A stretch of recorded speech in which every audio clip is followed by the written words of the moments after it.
You ask Tiger to solve. This deals with linear equations with one unknown. The final result is k equals 12. Let's solve it step by step. Swap sides. Group all constants on the right side of the equation. Add 3 to both sides. Simplify the arithmetic.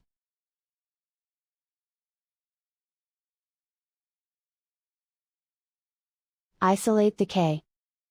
Multiply both sides by 3. Group like terms. Multiply the coefficients.